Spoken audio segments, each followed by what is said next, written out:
Satyatoma Sangamaya Tamasoma Jyotirgamaya Mrityama Amritam Gamaya Avir Avir Ma'edhi Rudrayate Nakshina Mukham Tenamam Bahinityam Om Shanti Shanti Shanti. Lead us from the unreal to the real. Lead us from darkness unto light. Lead us from death to immortality. Reach us through and through, O Lord, and evermore protect us with your sweet and compassionate face. Om, peace, peace, peace.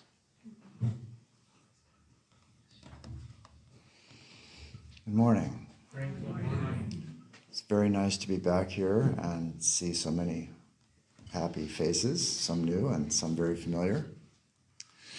The title of today's talk is Batman versus Superman.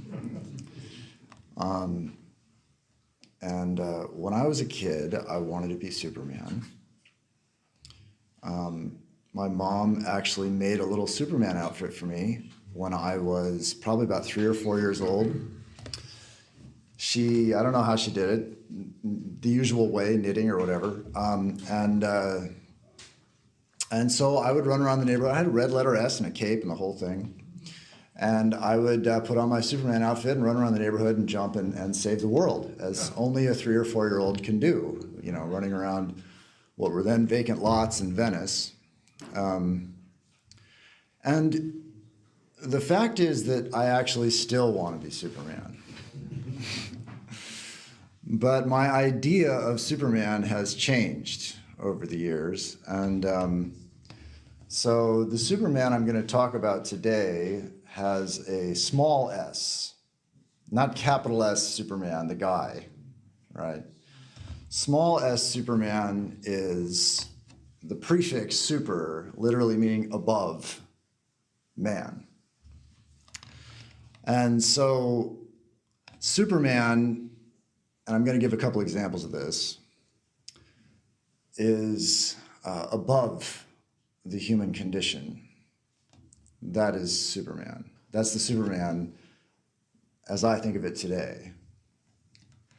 And so I think the best way to illustrate this is with an example. And the example I'm going to give is from one of Sri Ramakrishna's monastic disciples, Swami Prabhavananda. Swami Prabhavananda, there's a lot of incredible stories about this guy. The founder of this place, another Swami, Swami Prabhavananda, he used to take him to a temple in Varanasi, and the streets were very crowded, and he would lead him by the hand.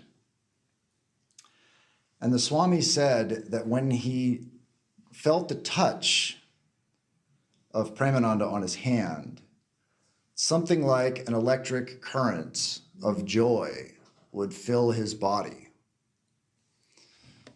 So he had a kind of zap in his hand, but that's not why I think he's Superman. Another story of him, same place in Varanasi in India. He went into ecstasy in a temple and started to glow, literally glow. So what happened was, along this particular strip, which I've walked with Swami Dhyana Yogananda, it's about a mile probably from the monastery to the temple, and it's crowded, like New York subway crowded, maybe more, shoulder to shoulder. So he's walking back from the temple to the monastery glowing.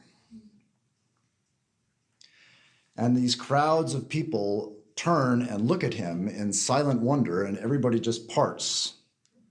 And they all watch this silent, glowing monk walk by. So he's got the zap touch and he glows in the dark, but still, that actually isn't why I think he's Superman. I mean, those are good qualities, of course, I think. Why I think he's Superman is actually from something that I reread recently in the reminiscences of another Swami, Swami Aseshananda. He said this about Swami Prabhavananda when he went to Bangladesh, which was back then called East Bengal. Swami Vivekananda came from this country and he gave one lecture in Bangladesh. And then he came back to the monastery there at Bellarmont, and he said to Swami Prabhavananda, I have left East Bengal, what they used to call Bangladesh. I have left East Bengal for you. And it turned out to be a prophetic statement because Swami Prabhavananda went there many times. And each time he went, it was an epic event. Swami Aseshananda said that he would go and lecture and meet people and, shake hands or whatever he did. And then it's far from the monastery to East Bengal or Bangladesh where he lectured. So he would take a horse carriage. And on the way back, he'd get in his horse carriage to go back and ride off into the sunset. And crowds of people would follow him for miles on foot, sobbing like they had lost a dear relative.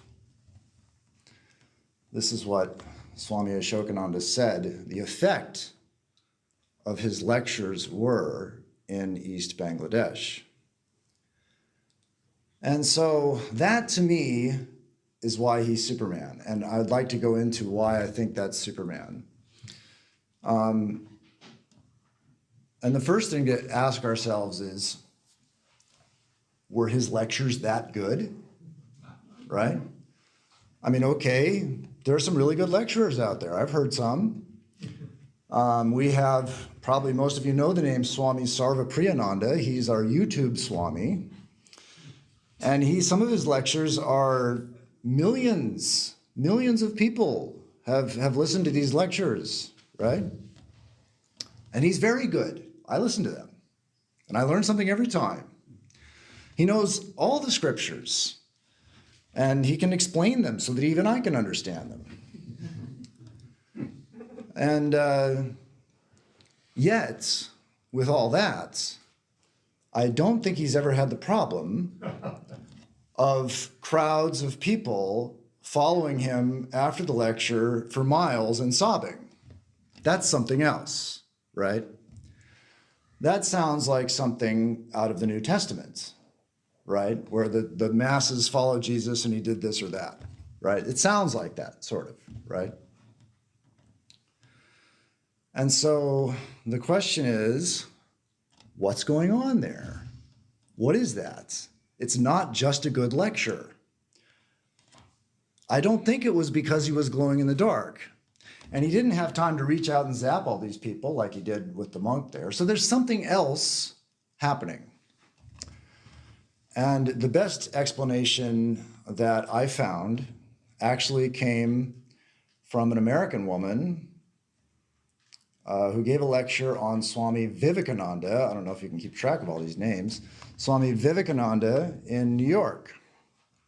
The year was 1955, and she was an old lady at that point. But she had met Swami Vivekananda in New York when she was a young woman. And she was lucky enough to have a kind of intimate venue, something probably about half this size. It was a big parlor in a house where Swami Vivekananda spoke. And she made it a point to sit in the front row every single time. Her name was Carolyn Montgomery. Is that right? No, Lillian. Sorry, Lillian Montgomery. Has anybody heard that? Not one. Okay. I looked on YouTube, and there's a few little excerpts of her lecture, but I think it's worth uploading the whole thing. I'm probably going to make that a project. Anyway, it's a powerful lecture. And this is how she describes her reaction to his talk. This is Swami Vivekananda now. She said, as he spoke, veil after veil fell from before my eyes. He was like nothing I'd ever seen before, and it all came as such a surprise. I was not at all prepared for Swami Vivekananda. Immediately when he appeared in the room to speak, I knew that there was something extraordinary about him. Presence. You just could not take your eyes off of the man. Power seemed to emanate from him, but there was a calmness and a poise and a natural quality to him at the same time. It seemed like an ocean of consciousness was behind him, and so there seemed to be no limit to his personality. That's an interesting idea, an unlimited personality, an infinite personality. His awareness was not connected to the body, and therefore also seemed to be unlimited. It's interesting how she puts that.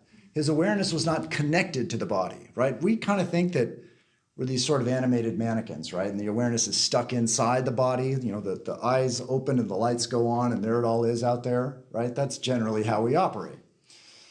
But she says his awareness was not limited to the body. And if you think about it, that's really what we have. We have an awareness of this body. We're aware of it. The idea that we're inside it is actually something you can't really prove. We could be asleep on an alien spaceship dreaming this dream, right? You couldn't disprove that. It's possible. So his awareness was not limited to this thing. And so it seemed infinite to her. So she was clearly very impressed with him, right? And she's giving this lecture in New York.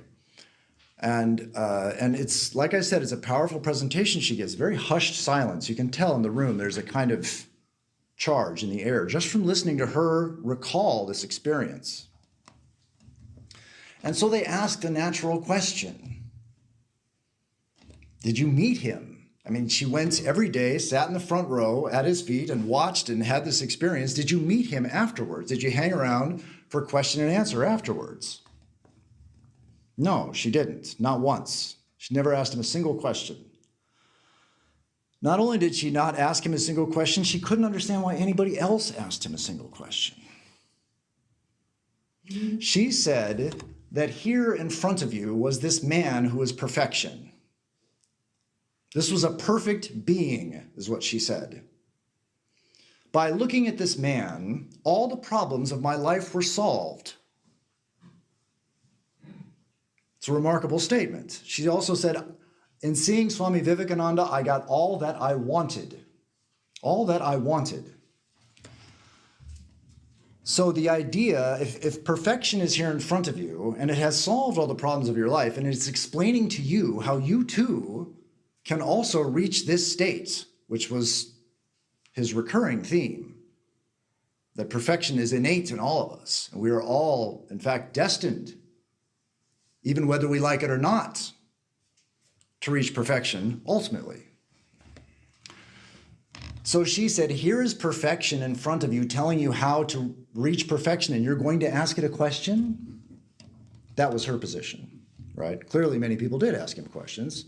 And of course, not everybody has this reaction, right? Clearly, not everybody appreciated Jesus, obviously, or he wouldn't have been crucified, right? Anyway, she went on to describe the situation, and here I'm going to get to why I think this explains the Superman thing.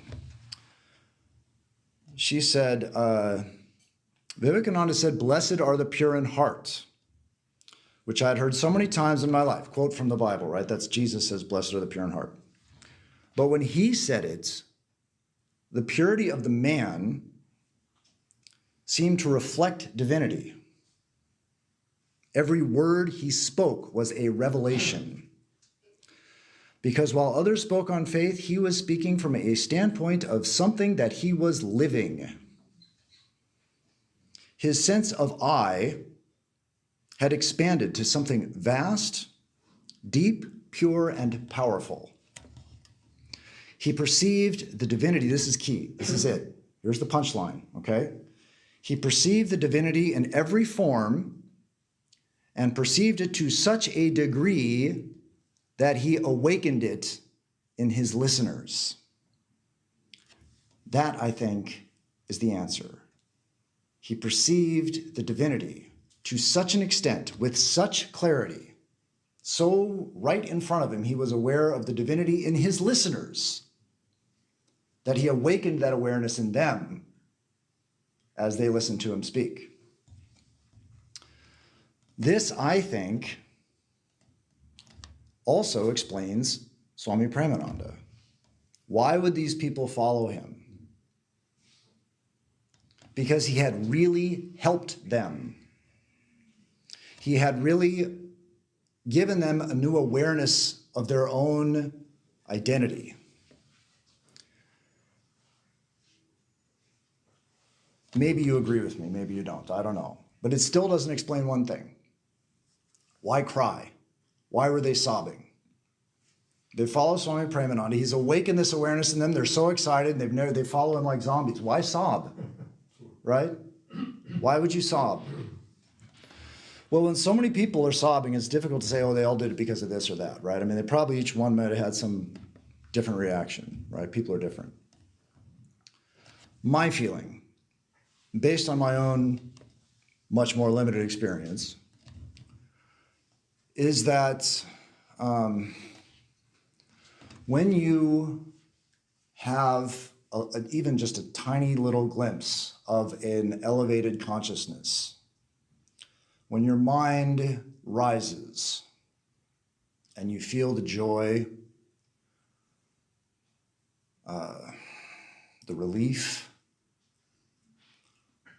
the sense of well-being, you're finally home, everything's okay, there's a kind of security and at the same time excitement, as paradoxical as that may seem. You feel all these things, and then you realize that this isn't going to last. You are going to come back down and be your old self again after this, and you are going to have to work your way back up to whatever this is. Now, however it happened, maybe you got to meet one of these supermen, maybe it was just a moment of grace, maybe you've been struggling in the shrine, you got lucky that day, whatever it is, right? Whatever it is that brings us that sense of exaltation, when we really have enough of it and we go, oh, that's it.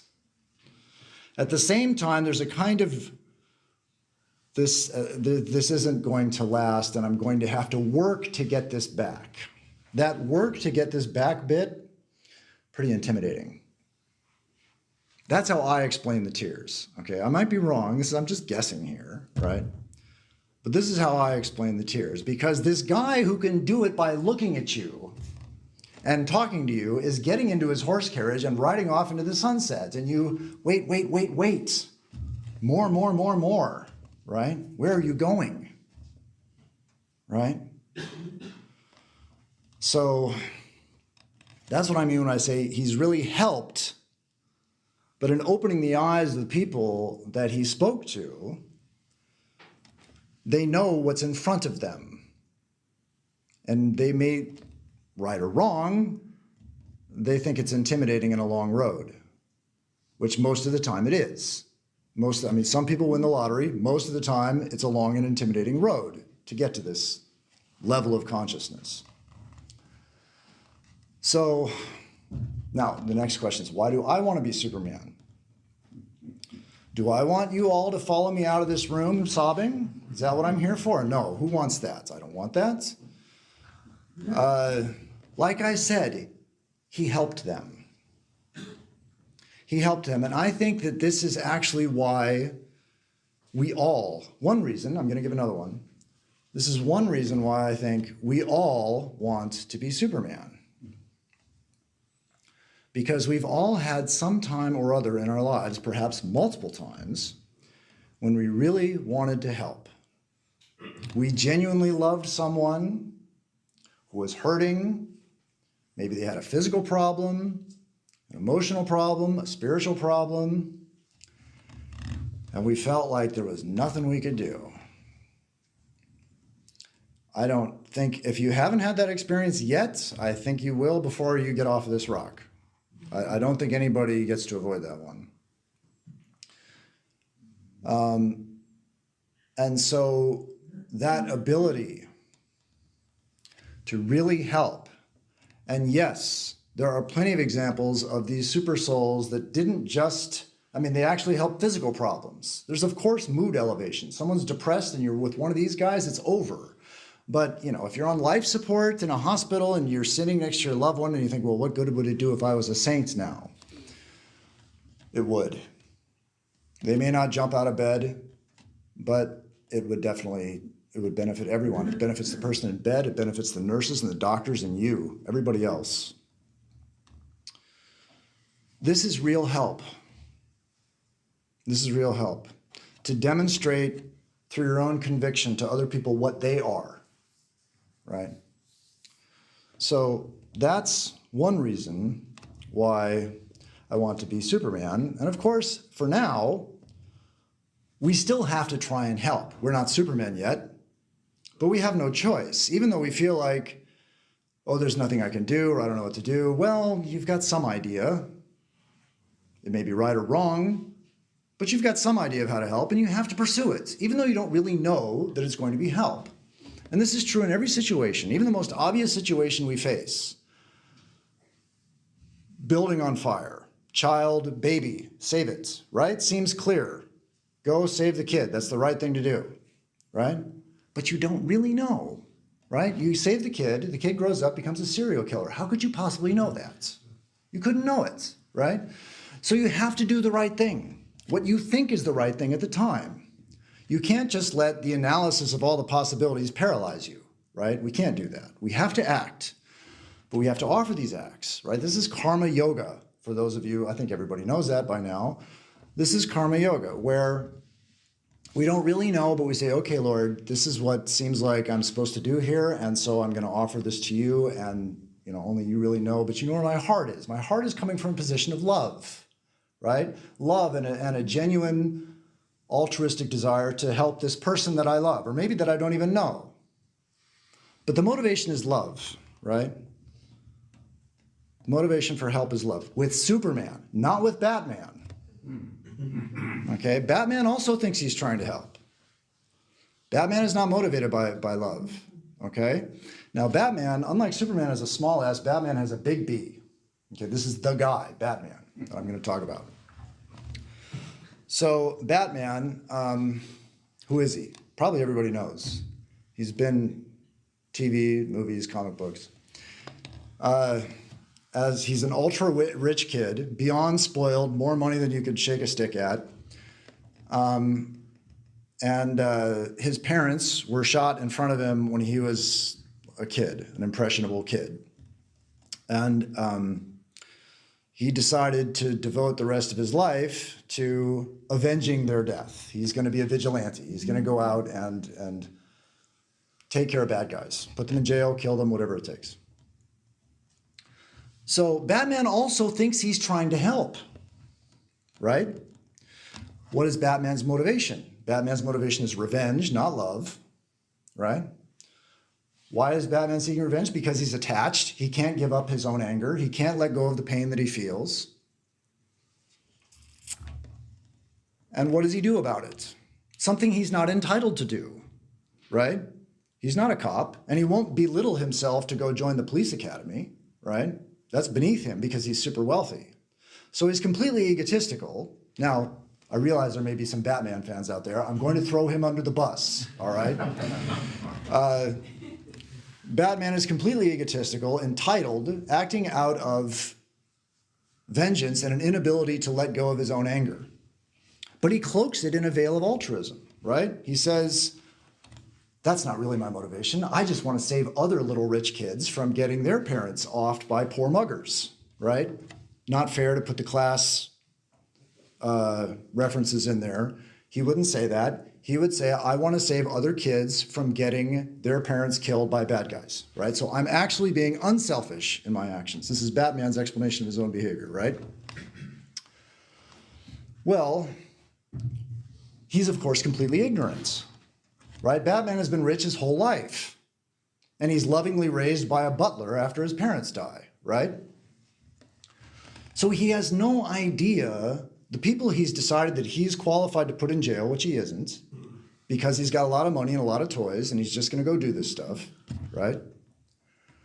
He has no concept of their lives, no sympathy for them at all, and no understanding of what they've gone through, how basically maybe a good person, through poverty, might be induced to do things that they wouldn't otherwise. Batman can't relate to that, because he's got more money than he knows what to do with.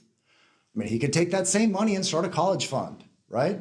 He could take the same money and start soup kitchens. He's not going to do any of that. He's going to buy a bunch of fancy toys and a car and a cave and put these guys in jail or shoot them or whatever, right? So I think you can probably see where I'm going with this. Maybe, I don't know, maybe you can't. But we all have an inner Batman. We all have a Batman in here and in here. We've got our own Batman. We all do. A voice and a motivation inside of us that tries to convince us that it is being unselfish and altruistic, and in fact has cloaked its unselfishness or its selfishness in this bat cape or whatever, right? So it hides its motives from us, right? And if we are going to grow as spiritual beings, our inner Superman is going to have to overcome and ultimately kill our inner Batman. The movie came out a while ago, and it seemed to me absurd because I didn't think Batman had a chance. But, you know, I was here at the time, I think right around the time the movie came out, and there are actually people that lined up on both sides of the issue. Some people thought Batman would win this fight. There was a movie, I don't know if you remember, it was like 2016, I think. Anyway, we have to kill Batman. That's our job. Okay, so that's the first reason that I want to be Superman. The first reason I want to be Superman is to help out of love, right? That's how Superman acts. He acts out of love. And I feel that this is a universal motivation that we all have. What's the second reason I want to be Superman? Again, back to the root of the prefix, above. Superman is above this world. What does that mean? It means he is above the push and pull of this world. This is another universal problem we all have, right? There are things that I want to do and things that I want to avoid doing. There are people that I want to be with and people that I want to avoid being with. There are foods that I want to eat and foods that I want to avoid eating. Down the list, the whole human experience. Stuff I like, stuff I don't like, right? We run towards the stuff that we like. We run away from the stuff that we don't like. You say, well, that doesn't sound so bad. Yeah, okay, that's life. So what? Well, let's think about it for a second. Some of these things that we like, that we run after, we don't want to like. We call that temptation, right? It's pulling on you, and you want it, but there's part of you that says, no, I've done that one before. Don't need to go down that road again, right? But then what do we do? If we really want it, all those voices of clarity and reason and conscience, we just push those out of the way and grab it, right? And then after it's over and we have it, whatever it is, could be a person, could be an activity, we all have our own poison. After it's over, what happens? We're done, it's over, and all those voices of self-condemnation and I told you so in your conscience and maybe even self-hatred come in and torment us, right? And we do this again and again. At least I have. I think you probably have too. Sri Ramakrishna gives the example of a camel. He says, the camel loves to eat thorny bushes. The more it eats the thorns, the more the blood gushes from its mouth. Still, it must eat thorny plants and will never give them up. The man of worldly nature suffers so much sorrow and affliction, but he forgets it all in a few days and goes back to his old life. This is the human condition, right? Superman is above this. Another one of these pushes and pulls, that's just one problem. That's temptation, right? There's also attachments, where you want it, you want it, you want it, and then you got it. Whatever it is, a person, a thing, bank accounts, whatever. You've got it. But then other people want it. They want to take it from you. And so now we've got to calculate about how we're going to keep it. And maybe it's a person, and we have to make this person, we want this person to stay with us, and they want to stay with us, and all these calculations we go through, right? And we find ourselves calculating about our self-interest a lot. So much so that it can get tiring. And of course, it's perhaps needless to say that some people never tire of this. Never tire of calculating their own self-interest. But the fact is, it is exhausting.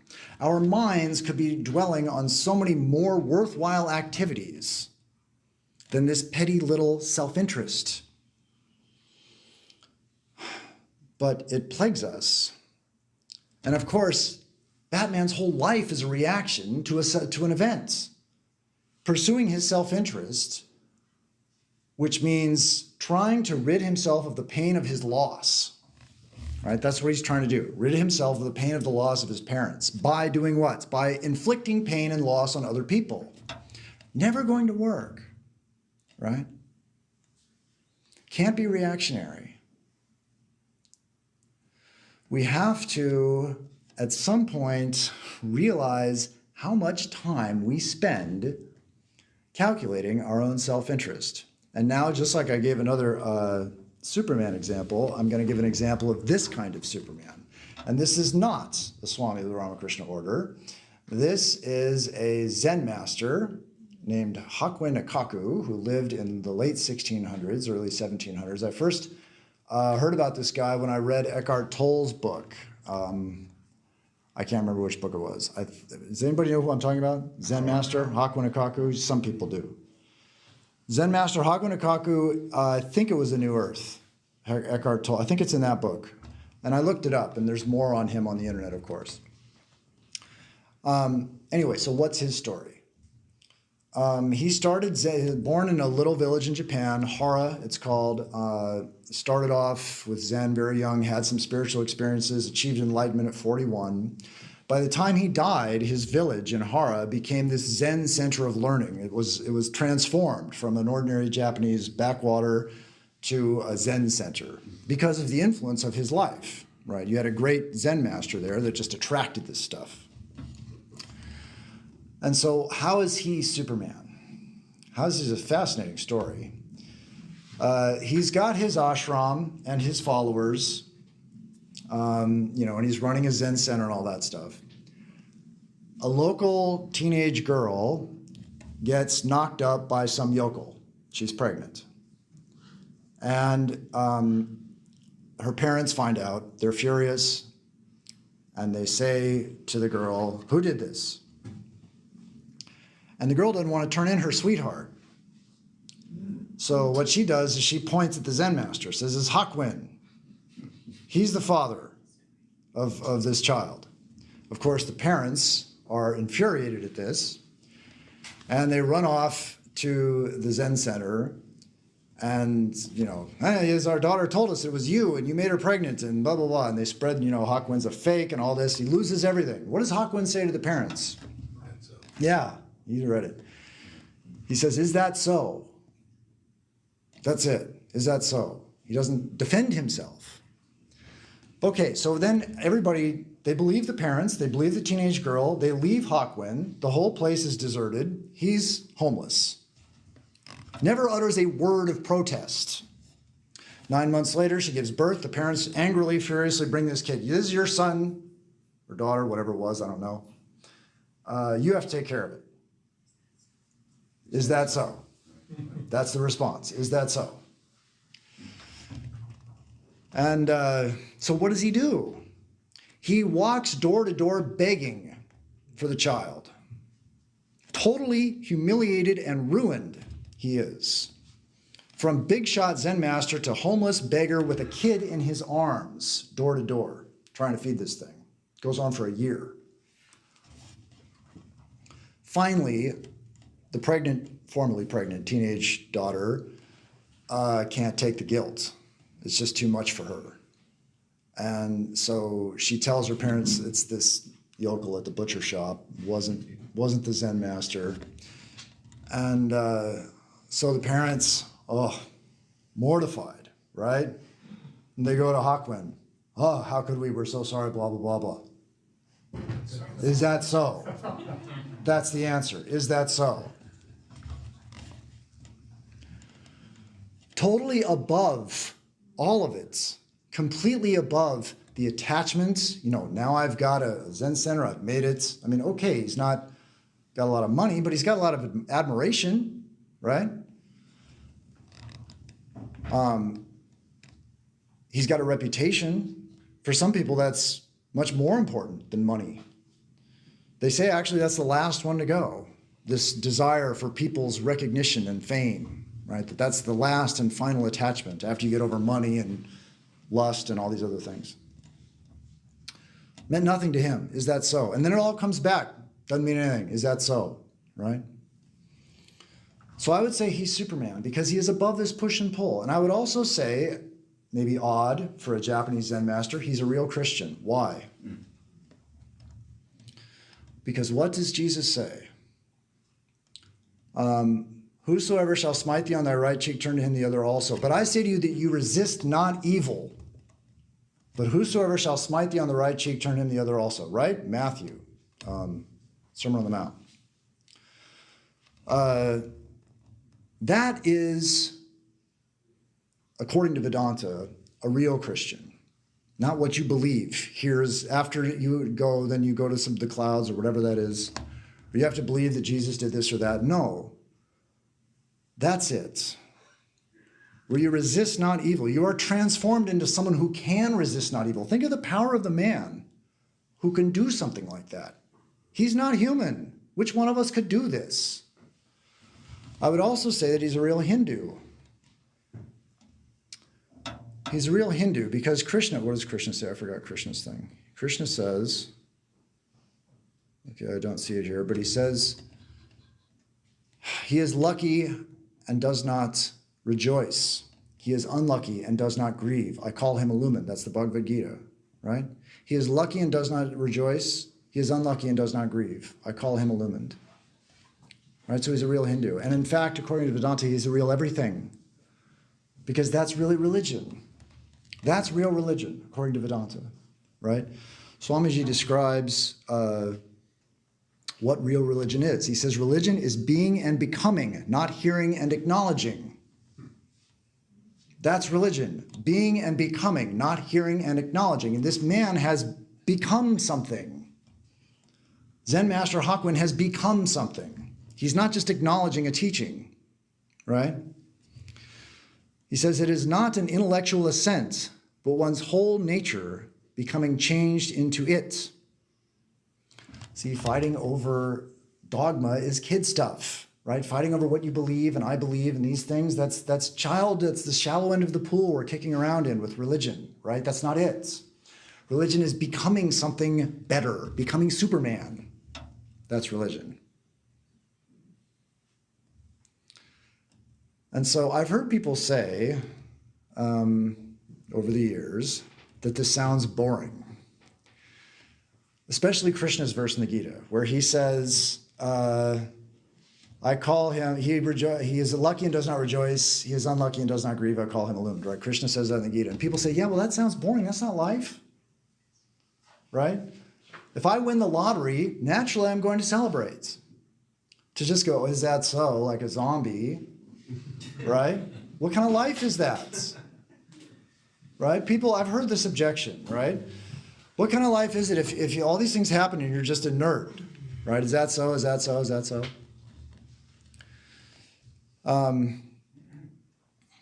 No. It's not inertia, right? That's not why the Zen master is saying, is that so? Is that so? Is that so?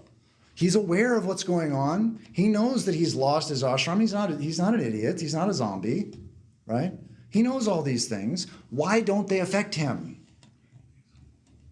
Because he's practicing something really hard. I heard that I have to be really good. And, you can't fake it like that. Because you read that in a book and then it happens to you and you have some reaction. You don't just go, oh, is that so? You're not living in detachment like he is. He's living in a kind of detachment that some people think is bland and boring, right? It isn't. I'm saying it isn't. Why isn't it? Because he has something so good inside of himself that he has found that he knows he cannot lose, that is better than anything out here. He knows that there's nothing out here, Zen center or whatever else, that can compare to what he's already found within his own consciousness.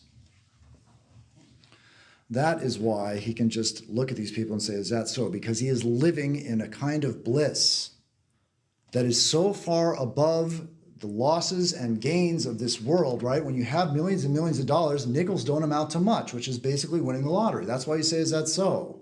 It just doesn't matter anymore because you've got something that much better. Maybe hard to believe. I don't know, is that hard to believe that religion can actually be so good? But it has to be. Otherwise, how do you explain these people? Shankara, the author of The Crest Jewel of Discrimination, famous, I think he was 8th century saint in South India. He tried to describe the moments of illumination, what it's like, right? And this kind of explains maybe where Hakuin might have been mentally, which allowed him to withstand what would be for anyone else ruin. So this is Shankara. He says, "O my master, where has this world gone which I saw just now a few minutes back? What a wonder! What is there which is separate and different from Brahman? The great ocean of Brahman being filled up by the nectar of infinite bliss. What is there to be accepted and what is there to be abandoned? It's all good, right? If I have it all, win the lottery, lose it all, it's all good. I am so full of the bliss of self that I do not need anything else." That's what it says in Narada Bhakti Sutras. It says, we become satisfied forever. Satisfied forever. No other venture in life dares to make that promise. Your all-time ultimate dream girl or boy or non-binary, whatever the alternatives are, your dream person, your dream job, your dream house, none of them will, and you would be a fool to think that if I just get this, I'll be satisfied forever. And yet we kind of operate that way. We know better, and yet we go after it a lot of the time as if we would be satisfied forever. But no one would dare to make that promise. Get this job and you'll be satisfied forever. Marry me and you'll be satisfied. Well, maybe they would say that. I don't know. But you'd be a fool to believe it, right? And yet religion says this. Realize this goal and you will be satisfied forever. Christ calls it the peace that passeth all understanding. And the Gita says that the heart is so full, it hardly holds its love. Right? So imagine that. The fullness of your heart in all situations, at all times, you can hardly hold it. You are so full of love and joy and bliss. Does it matter where you live? If you have that love and bliss and joy filling your heart, once we have that, there's nothing in this world that can compare to it. And even if we get a glimpse of it, we know nothing out here is going to be that. For better or worse, we know that. And like those crying people who followed Swami Prabhavananda, in my opinion, I might be wrong, thought, oh no, I'm going to have to work for this because this guy's going off into the sunset. The Bhagavad Gita says we will all realize this eventually. We will all find this eventually. It says, once you've asked the way to the path of union with Brahman, you will be dragged onward towards the goal even in spite of yourself. For better or worse, I know that that's true because I have in my life thought, to heck with this religion business. It was a long time ago, but I have. You can't really give it up. You can't. What you do, if you're after this and you get frustrated and you try and give it up, you just quit your practice or whatever it is, you will find yourself dragged back towards this path, and you will find it very painful to get here. If you want to save yourself the pain, just go along with the program. Just do your practice, just stay on the path. If you decide I've had it with this and I'm going to quit and I'm going to do something else, well, the beatings will continue until morale improves. That's been my experience anyway.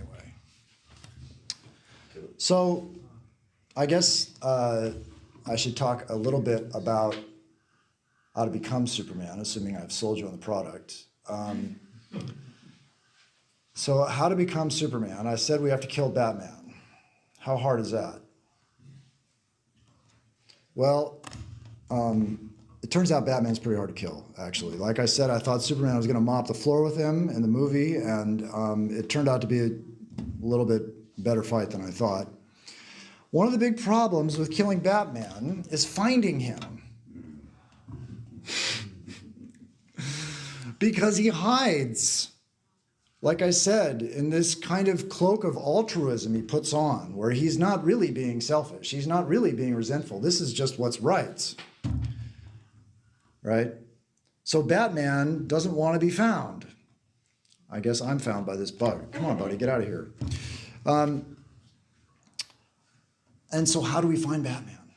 We have to look. We have to examine ourselves. We have to examine our motives. Why am I doing this really? Right? How often do we think that, right? The inner voice says, go out and fight crime. Well, why do I really want to go out and fight crime, Batman? Right? But we're not in that habit. We're not in that habit of self-examination, right? It's not natural to us. What's natural to us is to look out there and see that's the problem. Go get it or run from it, whatever it is, right? Kill it or run away from it. That's the natural response that we have. We see life around us and the problem is here, it's there, it's this person, it's this job, it's this city, it's this habits, whatever it is, right? It's out there somewhere, right? So we have to examine ourselves and find what our share of this is, this self-examination process. But it is not natural to us. Swami Vivekananda says, he puts it this way, he says, there's one great danger in human nature, and that is that man never examines himself. He thinks he is quite as fit to be on the throne as the king. Now there's a pretty apt little illustration he gives, right? We form a few political opinions, and we know what the president should be doing, and we know who should be president. Some people feel so strongly about this that last year in January, they actually attacked, flying across the country, attacked Congress because they were so sure that they knew who should be president. Right? Their opinions are so strong, they're going to follow them all the way across the country and do this crazy thing, right?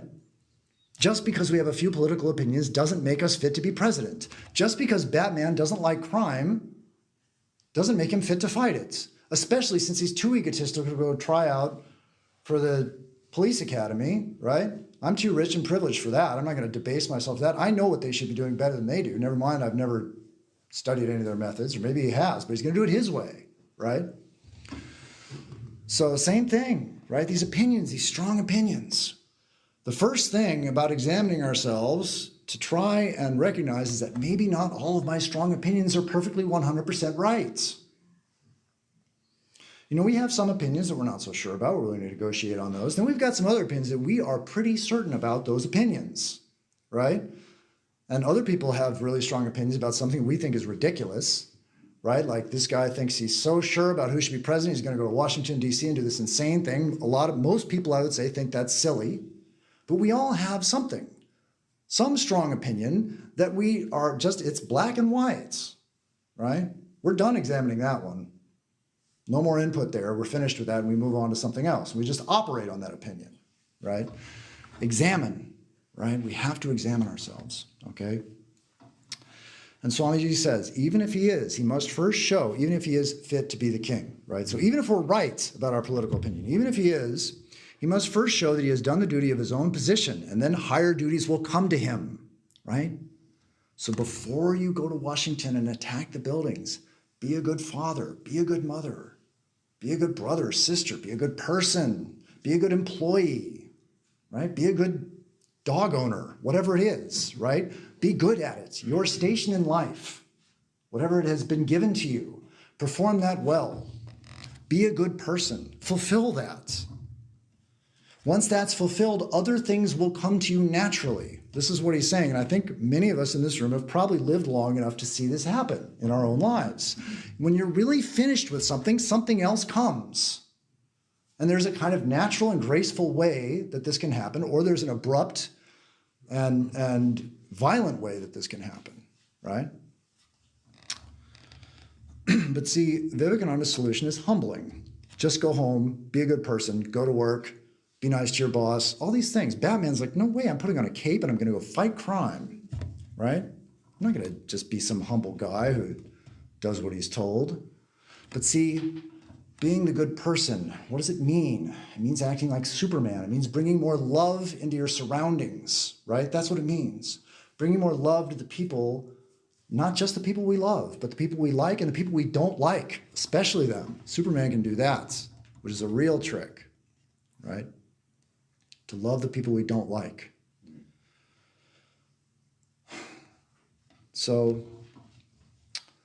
that's Vivekananda's solution. And the nice thing about this is that he says that we will all eventually become Supermen. In fact, he makes a kind of prediction about this world that's a little millennial in its seeming thinking, where, and this isn't just him, actually, a lot of spiritual teachers, if you go on YouTube or whatever, you listen to these people, they have a kind of new agey thinking where there's a groundswell of spiritual consciousness happening now. I don't know if any of you have noticed this.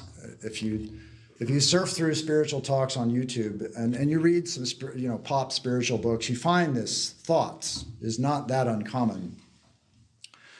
But Swamiji also says this. He doesn't call them Supermen, he calls them prophets. But he's going to explain what prophets are in this thing I'm going to read, and we're going to see that they are in fact Supermen. He says, the time is to come when prophets will walk through every street in every city in the world. That's a lot of Supermen. Every street in every city in the world. The time is coming. Swami Vivekananda says this. The time is coming when we shall understand that to become religious means to become a prophet. Right? That's what we've been talking about this whole time. It doesn't mean assenting to a set of doctrines. It means transformation. That's what religion is, right? And at some point, he says, everybody's going to get this. We will understand that no one can become religious until he or she becomes a prophet. We shall come to understand that the secret of religion is not being able to think and say all these ideas, but to realize them, to discover them, to bring them to society, to be Supermen. He says we must see religion, feel it, realize it in 1,000 times more intense a sense than I see this wall. See, we're back to the beginning now, right? Because that's what Lillian Montgomery said that Swami Vivekananda did in your presence that was so transformational. He saw the divine in you, in the people that were listening, to such a degree, so intently, just like he says here. He saw the divinity in the people that were listening to him so intently, with such certainty and clarity, that he awakened to that awareness in them. Right? That's what he says the prophet is. That's what I've been calling Superman for the last hour. And he says that one day, amazingly, this world, this very place where everybody says, gosh, everything's all so terrible all the time. I hear this all the time. Oh, the world's going to a pot, you know. This very place is going to become filled with supermen. That is what Swami Vivekananda says. May we all become that. May the good Lord bless you and keep you. May he make his face to shine upon you and be gracious unto you. May he lift his countenance upon you and give you peace. May good betide all. May happiness come to all.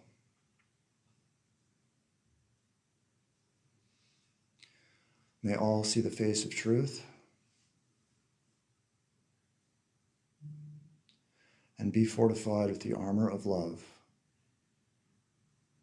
goodwill, joy, and understanding. Peace, peace, peace.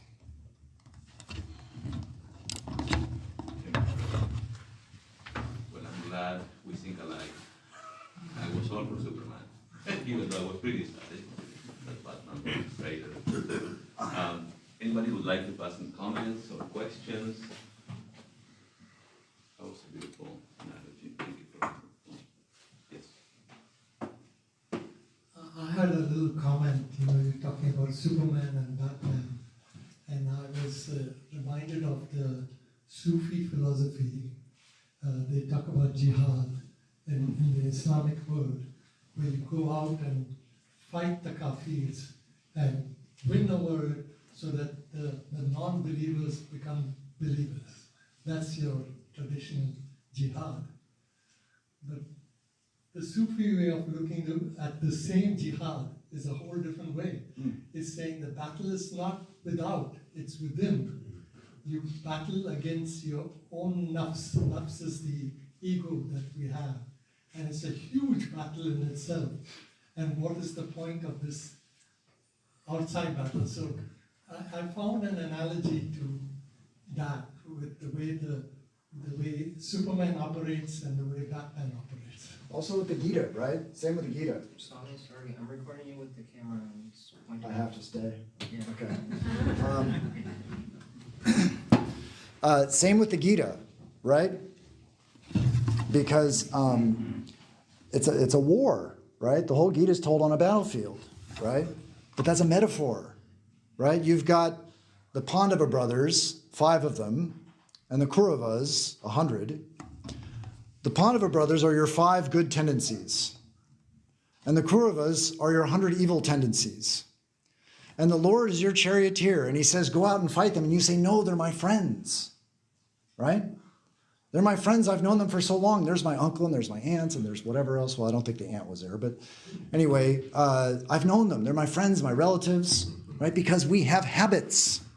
We have evil habits, and we think they're good. We think Batman is Superman, right? But the fact is, no. Krishna says, look again. Those 100, relatives that you think are your friends, they are not. Those are the evil tendencies, the Batman's tendencies that you have to overcome. The whole Gita is a metaphor. That war is a metaphor for the internal struggle that I'm calling Batman versus Superman today. So yeah, same idea. Yeah. Orel. I knew that. What is the most precious thing? What is? The most precious thing. The most precious thing. Thing. What is a thing? What do you mean? What is most precious? What is most precious? The word thing. What is most precious?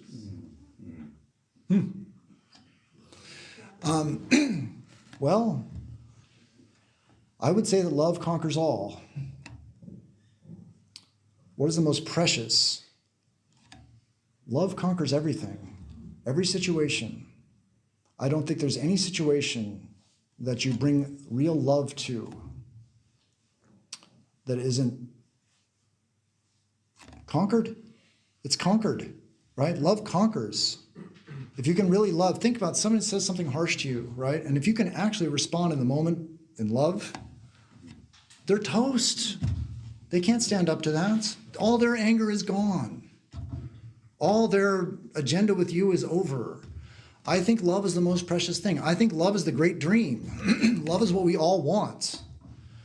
You know, we work for money and stuff, and this or that thing may be precious, but the reason we think that is because we think it's going to bring more love into our life. The reason we do everything we do is for love. You know, we think we work for money, right? And then we're not happy at our job. Why not? They're giving us the money because we don't get love there, right? That's the problem with our job and with our boss, right? He pays me like he said he would, but I'm not feeling any love, and so I don't like him. Well, he doesn't like you either because he's not feeling any love from you, right? Same problem. When have you ever done anything just to be nice to your, you know, my boss really likes this or that? I mean, you can be a sycophant and try and get yourself promoted that way, but to genuinely, you know, people see right through that stuff. To actually be genuinely gracious and magnanimous and loving, you'll change your whole work environments, right? So yes, I think love is the most precious thing, if it's a thing. I said delete the word thing. What is the most precious? In my opinion, yeah. Thank you. Yeah. Yeah. Hi. Thank you, nice talk. I think you're too harsh on that.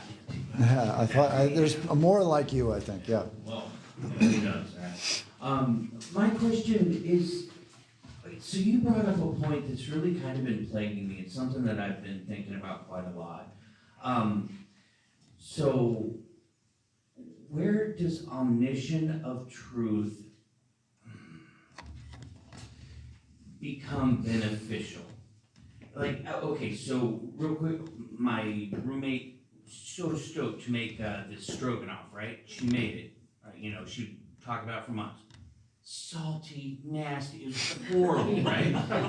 So she asked me what I think about it, and I was taught if you don't have something nice to say, you don't say anything at all. But how am I benefiting her? And then I thought about that with the Zen master when he told that story. Like, how is he benefiting that child or the parents or the community in general by not just saying, you know, okay, you know, I'll accept that this is what this woman is saying. It's not true, but I will accept it. Like, where is that line, Troy? I mean, it feels like there's kind of got to be a balance there somewhere. And that's what my question is. Where is that? Okay, well, to get to what the Zen master did for us, I think I tried to explain that today. And that is, he showed us the ideal. He showed us a very, very high ideal. Okay, that is the ideal, to be completely non-resistant of evil. Now, what does Krishna say to Arjuna in the Gita? Arjuna basically gives a speech very much like Jesus to Krishna. He basically says kind of a Sermon on the Mount type speech to Krishna he gives, right? What does Krishna say? Wow, Arjuna, you're so not resisting evil. You're such a wonderful person. No, he says you're a coward. Go fight, right? Why? Because he's not there yet. He's just parroting things that he's heard. He actually, like I said, we've got the 100 Kauravas that are the evil tendencies in our mind that we think are our friends, right? We're going to have to fight them. After we have conquered it all, completely mastered ourselves like Hakuin had done, then we do not have to resist evil. It's all good because we are so full of love. We don't even see evil. As Shankara said in his realization, it is an ocean of Brahman, right? It is all bliss, inside, outside. That's it, right? But we're not there yet. And like I said in the beginning, Superman acts out of love. We don't have it, but we try. We see what we think we have to do in a particular situation, whatever that is. And I don't know what to say if somebody made stroganoff that's no good. You know, something nice that isn't yet, I don't know. I know one story of a woman that she saw another woman that she had known was just wearing the ugliest outfit she'd ever seen in her life. And the woman said, look at my new outfit. what do you think, you know?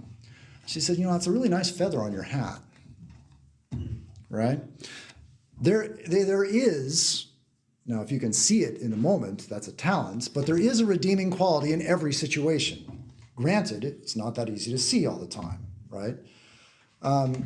Nevertheless, I don't know how to deftly get out of a lousy dinner, but the situation that Hakuin presented was the perfect ideal, on the way to the perfect ideal, right? We have to try and recognize our own tendencies, good and bad, selfish and unselfish. And when we do those, we have to fight the selfish tendencies, right? So that path of perfect nonviolence towards evil is not preliminary. That is Superman, who has conquered it all through love, right? There is no evil in his life.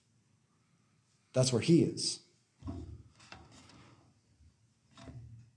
Yeah, okay? Yes. Yeah, my hand's up, but I don't know. I saw him before, before. I'm new to this center here, only my second time. One of the reasons I came, maybe main reason actually, is somebody told me that you had studied physics in the past, and in fact you have a PhD in physics. Is that? Okay, I'm feeling like I'm on the spot here, but yes. Well, the reason that I raised that is because, as you know, with your background, you have a PhD. Is that correct? Yes. Okay. So you should know with that. Is that so? Right, very good.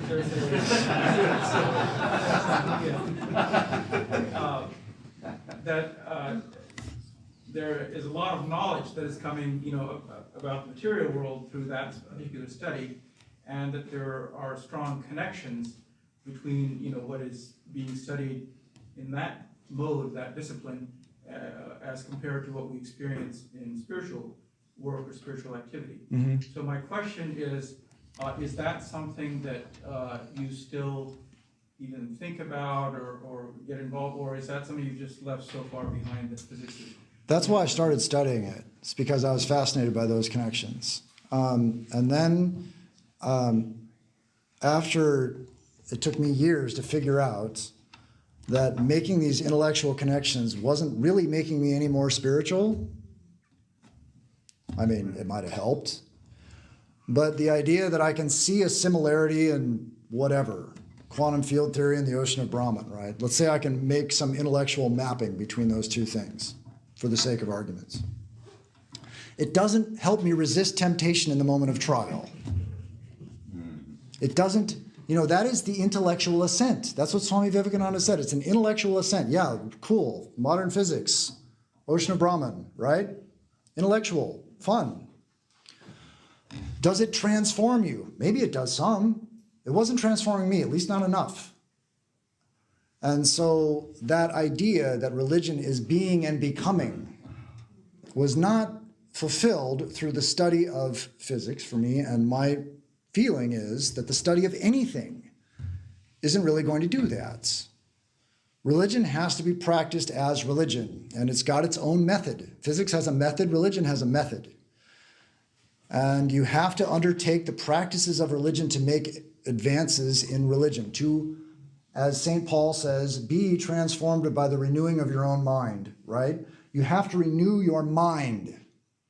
Studying something isn't going to do that. It's something else. It's a different kind of practice.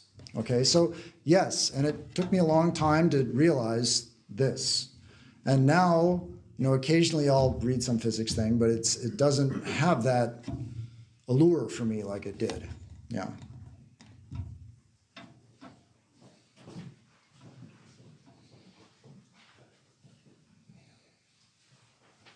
Thank you so much for the talk.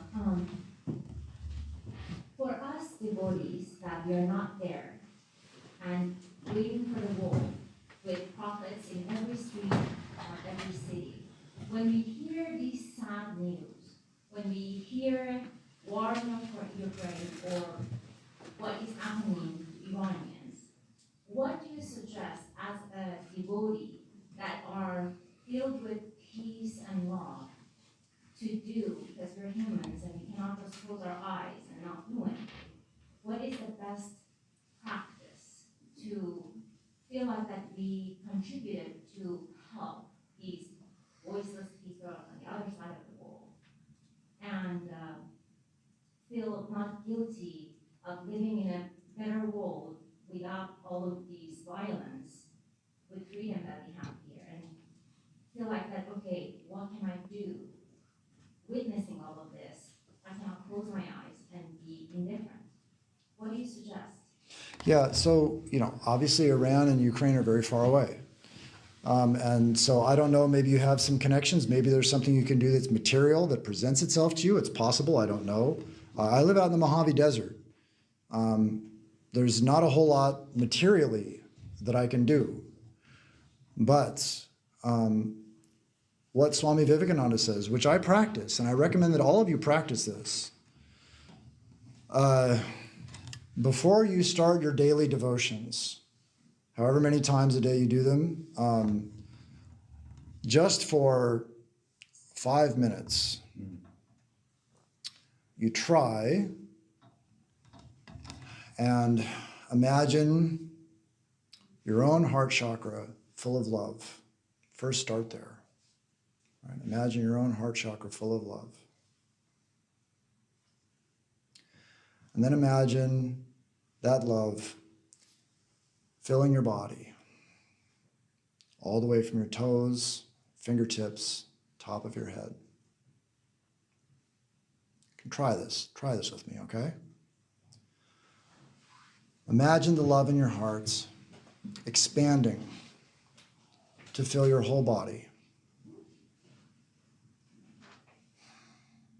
Imagine that this love is a kind of living light. And this living light is shining through our bodies. Our bodies are actually transparent. And the light of love shines through our bodies. And we send this light of love, loving thoughts, thoughts of healing, thoughts of comfort, strength, and joy. We send these thoughts to the north.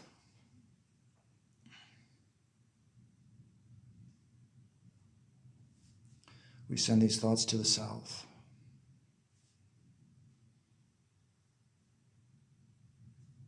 We send this loving, healing light to the east and to the west and above and below. Lights, living, loving light, filling our bodies, filling the space around us,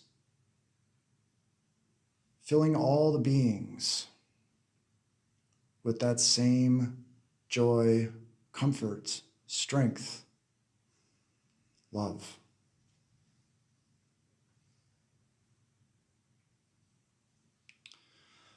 And then we pull that light back into ourselves, back into our heart chakra. And then we begin our prayers. Then we begin our daily devotion, okay? What did that take? 5 minutes? 4? Not 5, it was less than 5 minutes, right? Try it, okay? May not seem like much, but if you haven't been given the means materially to do anything for people 10,000 miles away,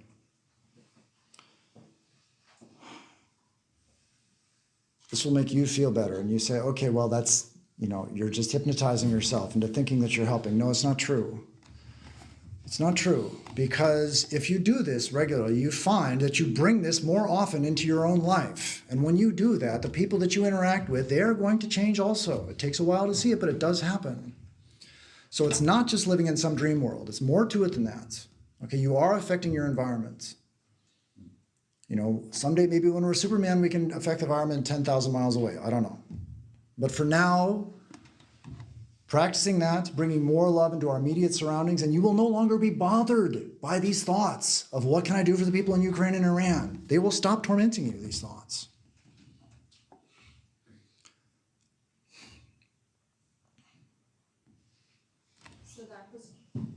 that was transforming. It was really good. Your talk about Batman versus Superman was also enlightening, but I always try to look for applicability in my life. Who's on the path, but obviously nowhere close to, being close to it. So I'm a little confused. I don't know where I read it in maybe the Complete Works of Ramakrishna, but like the snake shouldn't bite, but he should hiss. And how do you reconcile that with, is that so, or like in practical life, offering your left cheek when you're slapped on the right? So how do you say hissing? How can you? Yeah, it's a great question. And I think the parable is beautiful, right? Because it's the answer to your question too. And that is, as long as we perceive evil, right? We're living in this basically ordinary perception. This is good, that's bad, that kind of thing, right? Then in order to protect, right, this body is our vehicle for spiritual life. This is the vehicle through which we are going to grow spiritually, right? A kind of spacesuit we're wearing for 70 or 80 years until it runs out of gas, right? And so in order to protect it, so that we can continue to grow along spiritual lines, we have to frighten evil away from us. That's the idea, right? You must make a show of anger, is the parable, in order to protect yourself, right? This is the householder's duty. The problem is, Jesus gives this teaching in the gospel. Blessed, ye have heard that hath been said by them of old time, an eye for an eye and a tooth for a tooth. But I say unto you that ye resist not evil, right? But whosoever shall smite thee on the right cheek, turn to him the other also, right? So who is he speaking to? A little known fact. You look at the book of Matthew. He called the 12 disciples away from the masses and gave them that lecture. They were monks. He didn't give that lecture to the householders. What's the householder lecture? The householder lecture is in the Bhagavad Gita. Krishna says to Arjuna, fight, right? So on the road to this lofty state above good and evil, right, we've got to fight. Now, we don't want to be vindictive. We don't want to necessarily harm. But at the same time, this is the world. And from time to time, we're going to have to hiss. Now, this is another time where Batman gets pretty confusing, because he'll tell you, I was just hissing, right? Right? I didn't really bite, right? So you have to be careful. The self-examination process seems to be, so far in my life anyway, endless. It does have an end, I guess, when there's no self, right? When there's no self, nothing to examine, because you're perfectly unselfish, you're just completely full of love. What is there to examine? It's all the same outside and inside, bliss, right? Well, we're not there yet. So, yes, hiss but don't bite, and be very careful what you call what, right? Be very careful what you say, oh, that was a hiss and this is a bite and whatever else, right? Because we're apt to fool ourselves in that, yeah. Well, I guess he's running the show. Go ahead. Thank you. So I'm here, I think, 4th time in last 20 years. And I felt this talk was for me. Okay, very good. However it got together, or however I got here, I have, I can spend a lot of time looking at it. But first is the comment that when you talk about those people crying, I think it's an experience of being gotten. Being Gotten, that if somebody gets you, and then you can unwind. Like all the energy you spend being something, trying to be something, then somebody gets you, that you have a release. And I like it. And I experienced that today also. Okay, very good. I wanted to say that to you. And then. But you're not going to follow me out crying, I don't think. That's another level. Yeah. That's, but it's there. I just wanted to know that it's there. And then the second thing you talked about killing the Batman and the Batman inside. I got a lot of answers today in your talk, and what was left for me was the ignorance in Batman that you talked about. Mm. And then you talked about what I felt you didn't talk about the attachments the Batman has. I didn't?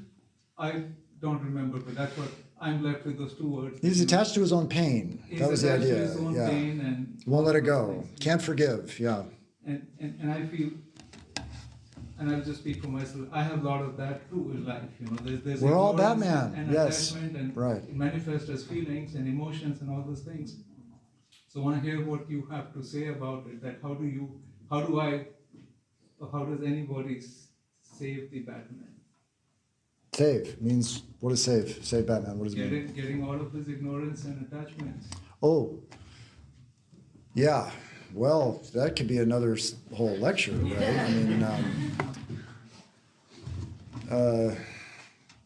I don't know. It's difficult so broadly to sum that up in a few minutes. I mean, I guess what Swami Vivekananda said in a word, that to be religious means to be unselfish. So in general, good rule of thumb, if it is selfish, it's Batman. If it's unselfish, it's Superman. Now, again, just like the snake and the hiss and Batman's true motives, we have to stay vigilant, and you have to try and really, is this really unselfish? Right? Am I just fooling myself here? You know, the mind is like this little spoiled kid that tries to get away with stuff, and you've got to police it all the time. And so, I mean, there's really no easy answer to your question. I would say that's the broadest, from the broadest level, I would say be unselfish, try and act out of love, but watch yourself, because the mind is very clever and will try and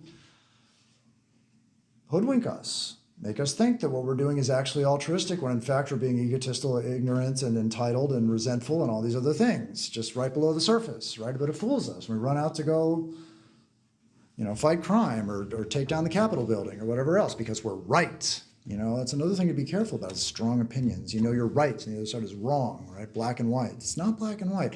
Whatever situation we find ourselves in, there's another side to it. But yeah, so self-examination, I think, if I was going to take one soundbite message today, if you want to kill Batman, examine yourself. Okay. Yeah. Thank you. You know, if somebody has to go, I understand not everybody has questions. You want to go, that's, you know, I won't be offended. All right. Thank you so much. I resonated with the whole talk, and honestly, I just wanted to say about saving Batman. If you're interested, not to plug Swami D, but he gave a talk on the necessary ego, which I think it's on YouTube. But that was really helpful for me about, yeah, I want to kill Batman, but Batman always comes back. So it's like refining, and I guess Ramakrishna talked about the right ego versus the unright ego. But yeah, thank you so much. Yeah, that's a good one, a point you made. The ripe ego is the ego that is somehow attached to God. So you say, I'm a servant of God, I'm a child of God, because we have that I sense in us, right? So we try and identify the ego with God, connect it with God somehow. I'm God's friend, servant, child, you know, and there's other attitudes as well. I mean, there's parents. I mean, people look at the baby Jesus or the baby Krishna, right? So there's all these attitudes towards God, but those are all egotistical, but that's the ripe ego, right? That is the ego that is going to lead us beyond ego, right? Okay, we did it. Thank you. All right. Thank you.